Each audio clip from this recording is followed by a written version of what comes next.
Bringing up someone on my computer is such a monster that every time something is very positive and godlike and good in my life, which it should be because I have a good heart, I have a great connection to God, I'm a very loving person, and I've had so many blessings. My husband said he's never seen anybody work more miracles for me than God has worked for me. He said I've had more blessings than anyone he's ever known his whole life. He said, God gives me signs. Jesus is here with me. They talk directly. And all day, the monster keeps bringing up Alex DeSico, threatening mine and my husband's life, bringing up our time together in the Caribbean for anniversary. Then he's telling me they're making my husband die in bed tonight, bringing up pictures of her husband as my husband is being murdered. They're making him twitch. They're hacking his brain. And they keep not only bringing up Alex DeSico, they keep bringing up the stalker I had in this town. Everybody says was working. It was like he was a dark-skinned man, and they were saying he's like the devil in human form, and so are these people following me. They say they're friends with Alex that have their hair cut like devil horns, the devil in human form. Well, I have these wonderful friends that were helping me today, singing me great songs, giving me inspiration, telling me they're my friend, telling me they love me. But then I got them now sending me threats and saying they're sending me walking tall video. And this is showing you the mentality of the beast in my town. These people have transformed, and they have got a system here that is hell. And me and my husband we were just the light here in this town.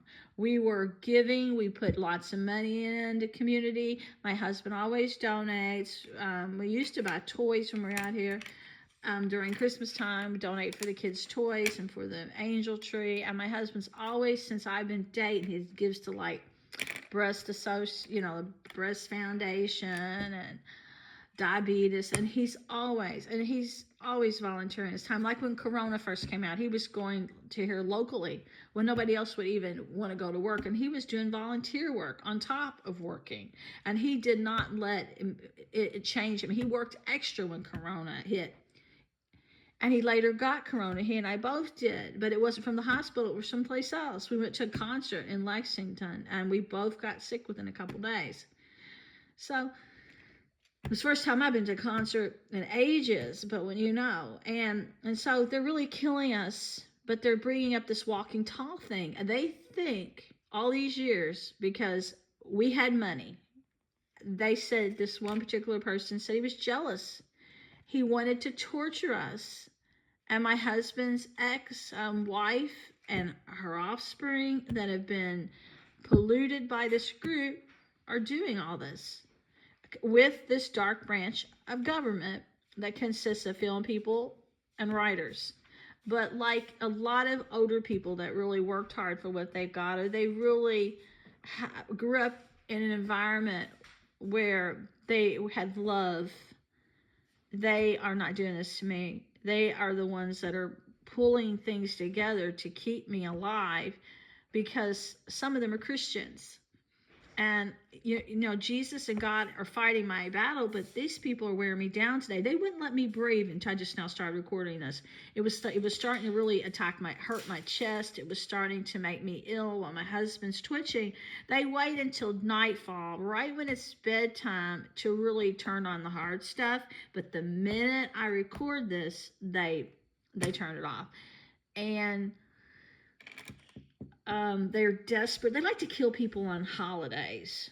They like to make offerings out here. They just like to decorate their cars and shit and go around like a bunch of lunatics killing people on a killing spree. It's like a kill holiday to them. The holiday that's coming up Monday. And it never fails. They leave ritualistic things here, the creek and stuff. And someone sent me that clean up your own backyard song. So I just put it on my Facebook page and sent it back to them with Elvis singing. And they're sending me crawfish, saying they want to eat me.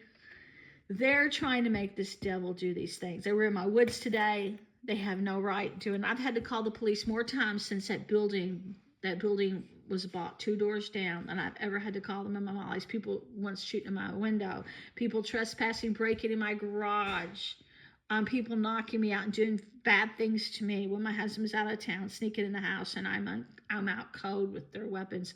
Someone in this town thinks that I'm his property, and he is so pissed off that I've drawn attention to this because he is a monster, and there are monsters in this town, and they have preyed on a good couple because they said they hated that we had money, and they hated that we're Christians, and they hated that me and my husband were loving, giving people, kind people that just didn't get out. We've never broke the law. We've never missed paying our taxes. They hate that too, that we're just not criminal minds. We're not junkies.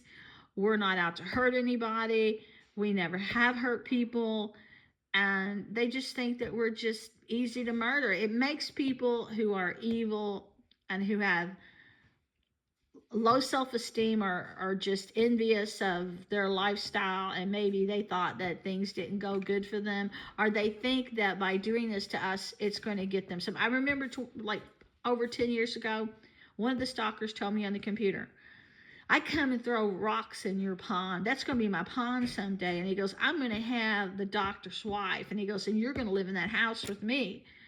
And I think I think the same stalker has had that in his mind all these years. Sometimes he says he's the neighbor, and the neighbor's going to kill the angel. And he's been telling me that a lot lately, that he's going to come and kill me, and he's going to kill an angel.